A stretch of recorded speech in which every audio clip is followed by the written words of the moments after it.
Hi friends, Kerala ஸ்டைலில் ஒரு கடலைக்கறி எப்படி பண்ணலான்னு பார்க்கலாம். இதுக்கு வந்து கருப்பு கொண்டக்கடலையை நல்லா ஊற வச்சு எடுத்து வச்சுருக்கேன். இதை வந்து ஒரு ப்ரெஷர் குக்கரில் ஆட் பண்ணிக்கோங்க. ஆட் பண்ணிவிட்டு பெரிய வெங்காயத்தில் ஒரு குட்டியாக இருக்கிற மாதிரி ஒரு பெரிய வெங்காயம் எடுத்துக்கோங்க. அதை ஸ்லைஸ் பண்ணி எடுத்து வச்சுருக்கிறேன். அதை ஆட் பண்ணிடலாம். ஆட் பண்ணிவிட்டு தக்காளி பார்த்திங்கன்னா ஒரு மீடியம் சைஸ் தக்காளியில் ஒரு பாதி தக்காளி தான் ஆட் பண்ணுறேன். அதையும் தின்னாக ஸ்லைஸ் பண்ணி அதையும் ஆட் பண்ணிக்கோங்க. ஆட் பண்ணிட்டு தேவையான அளவு உப்பு ஆட் பண்ணிவிட்டு ஒரு 2லேருந்து 3 ட்ராப் தேங்காய் எண்ணெய் ஆட் பண்ணிக்கோங்க. நீங்கள் நார்மல் குக்கிங் ஆயில் யூஸ் பண்ணுவீங்கன்னா அது கூட ஆட் பண்ணிக்கலாம். இது வந்து பொங்கி வராமல் இருக்கிறதுக்கு லைட்டாக வந்து ஆட் பண்ணிவிட்டு முங்குற அளவுக்கு தண்ணி விட்டு ஒரு 5 விசில் வச்சு எடுத்துடலாம். நான் வந்து 8 மணி நேரம் ஊற வச்சனால 5 விசில் எடுத்து வைக்க போகிறேன். ஸோ கடலை நல்லா வெந்துருச்சு பாருங்கள். இப்படி தான் இருக்குது. கடலை நல்லா வந்து வேகணும். உங்களுக்கு இந்த மாதிரி வந்து சூப்பராக ரெடி ஆயிடுச்சு. இப்போ வந்து நம்ம தாளிக்கிறதுக்கு பார்த்திங்கன்னா பூண்டு ஒரு 4 பல் பூண்டு, ஒரு சின்ன துண்டு இஞ்சி, அப்புறமா பெப்பர் பார்த்திங்கன்னா ஒரு 1½ ஸ்பூன் பெப்பர், காரத்துக்கு ஏற்ற மாதிரி போட்டுக்கோங்க. அப்புறமா 1 ஸ்பூன் பெருஞ்சீரகம், இவ்வளோத்தையும் ஆட் பண்ணிவிட்டு குறைன்னு பொடிச்சு எடுத்துக்கலாம். நீங்கள் வந்து சதைச்சி எடுத்தாலும் பரவாயில்ல. 1½ ஸ்பூன் சோம்பு ஆட் பண்ணியாச்சு. ஆட் பண்ணிவிட்டு இதை வந்து இந்த மாதிரி குறைன்னு நான் வந்து ரெடி பண்ணி எடுத்துட்டேன். இப்போ ஒரு கடாயை ஹீட் பண்ணிக்கலாம். ஹீட் பண்ணிவிட்டு இந்த ரெசிபி கோகனட் ஆயிலில் பண்ணால் ரொம்ப டேஸ்ட்டாக இருக்கும். ஸோ நீங்கள் கோகனட் ஆயில் யூஸ் பண்ண மாட்டிங்கன்னா நார்மல் குக்கிங் ஆயில் கூட ஆட் பண்ணிக்கோங்க. ஆட் பண்ணிவிட்டு இதை ரெண்டையும் போட்டு நம்ம பொடி பண்ணி வச்சுருக்கோம்ல, இஞ்சி, பூண்டு, நல்ல மிளகு, சோம்பு எல்லாம் அதெல்லாம் வந்து நல்லா வதக்கி விட்டுட்டு கொஞ்சமாக கருவேப்பிலை அதையும் ஆட் பண்ணிவிட்டு அப்புறமா ஒரு பெரிய வெங்காயம் ஒரு 2 எண்ணம் எடுத்திருக்கேன். அதையும் குட்டியாக கட் பண்ணி வச்சுருந்தேன். அதையும் வந்து நம்ம கண்ணாடி மாதிரி ஆகிற அளவுக்கு வறுத்து எடுத்துக்கலாம்.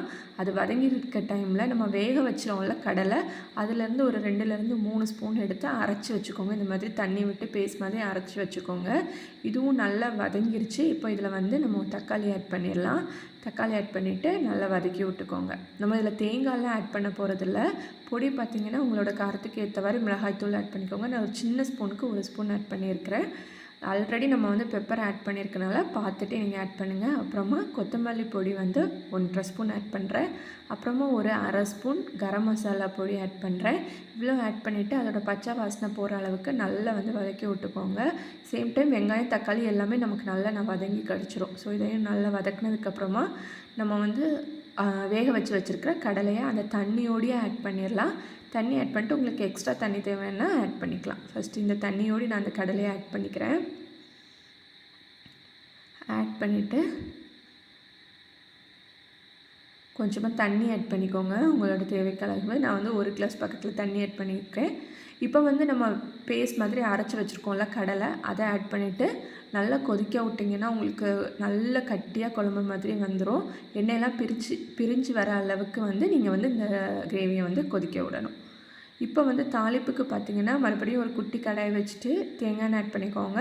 நார்மல் குக்கிங் ஆயில் தான் யூஸ் பண்ணுவீங்கன்னா அதை ஆட் பண்ணிக்கலாம். ஒரு 2 ஸ்பூன் ஆட் பண்ணிவிட்டு சின்ன வெங்காயம் ஒரு 5 வெங்காயத்தை எடுத்து பொடியாக ஸ்லைஸ் பண்ணி வச்சுருக்கேன். பாருங்கள் கிரேவி எப்படி கட்டி ஆயிடுச்சுன்னு. ஆறுனதுக்கப்புறமா இன்னும் நல்லா கட்டி ஆகும். ஸோ நம்ம இந்த கன்சிஸ்டன்சியில் இறக்கிடலாம். டேஸ்ட்லாம் பார்த்துக்கோங்க. இதில் வந்து ஃபைனலாக ஒரு சின்ன டிப், இதில் வந்து லைட்டாக வந்து ஒரு சுகர் ஆட் பண்ணிங்கன்னா உங்களுக்கு டேஸ்ட் வந்து இன்னும் என்ஹான்ஸ் பண்ணி காட்டும். ஸோ லைட்டாக நான் வந்து ஒரு 1/4 ஸ்பூன் பக்கத்தில் சுகர் ஆட் பண்ணுறேன். உங்களுக்கு வேண்டான்னா இதை வந்து நீங்கள் ஸ்கிப் பண்ணிக்கோங்க. இப்போ வந்து நம்ம தாளிக்கிறதுக்கு அதில் வந்து சின்ன வெங்காயம் ஆட் பண்ணிடலாம். சின்ன வெங்காயம் தின்னாக ஸ்லைஸ் பண்ணி வச்சுருக்கேன். அதை ஆட் பண்ணிவிட்டு கருவேப்பிலையும் ஆட் பண்ணிவிட்டு நல்லா வந்து வெங்காயம் பொரியணும், ப்ரௌன் கலரில் ஆகணும். அந்த மாதிரி ஆனதுக்கப்புறமா வந்து நீங்கள் வந்து அதை வந்து அந்த குழம்புல எடுத்து கொட்டிட வேண்டியது தான். ஸோ செம்ம டேஸ்ட்டாக இருக்கும் அந்த சின்ன வெங்காயம் டேஸ்ட்டு, தேங்காய் எண்ணெயோட டேஸ்ட்லாம்.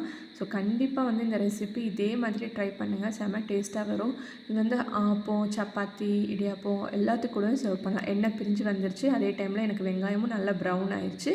இதை எடுத்து நான் வந்து கிரேவியில் கொட்ட போகிறேன். கொட்டிட்டு டக்குன்னு ஒரு லிட் வச்சு க்ளோஸ் பண்ணிடுங்க. அதோடய ஃப்ளேவர்லாம் அப்படியே இருக்கும்.